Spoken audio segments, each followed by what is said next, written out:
قرآن سے مومن کو چاہیے کہ انس پیدا کرے، قرآن سے قربت پیدا کرے، قرآن سے نزدیکی ہونا چاہیے،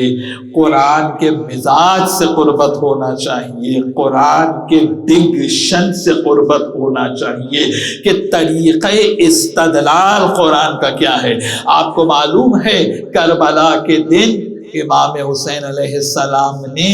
آپ کو یا امت القرآن کہہ کے مخاطب کیا، اے قرآن کی امت، یعنی امام حسین اپنے چاہنے والوں کو قرآن کی امت کہہ کے خطاب کر رہے ہیں۔ تو کتنا قریب ہونا چاہیے، کتنا قرب میں ہونا چاہیے قرآن کے کہ کم سے کم روزانہ چند آیات مبارکہ کو انسان تلاوت کرے اور تھوڑا سا سمجھنے کی کوشش کرے، جس کو آپ ریفلیکشن کہتے ہیں، جس کو آپ انڈرسٹینڈنگ کہتے ہیں، جس کو آپ تعقل کہتے ہیں، جس کو آپ تفہیم کہتے ہیں، جس کو آپ تدبر کہتے ہیں۔ اگر 2 آیتیں بھی روز انسان پڑھ لے اور ذرا سا اس میں تدبر کرے اور پورے سال کو اگر اس سے آپ حساب لگائیے تو کتنی آیتیں بنتی ہیں کہ کم سے کم پورے سال میں اتنی آیات مبارکہ کی طرف توجہ تو انسان کی جائے، کم سے کم رخ حیات تو قرآن کی طرف مڑ جائے۔ کیا یہ کم منزلت ہے کہ فاطمہ زہرا سلام اللہ علیہا نے، شہزادی فاطمہ زہرا نے مولا علی کو جو وصیتیں کی ہیں اس میں یہ وصیت بھی شامل ہے کہ ابو الحسن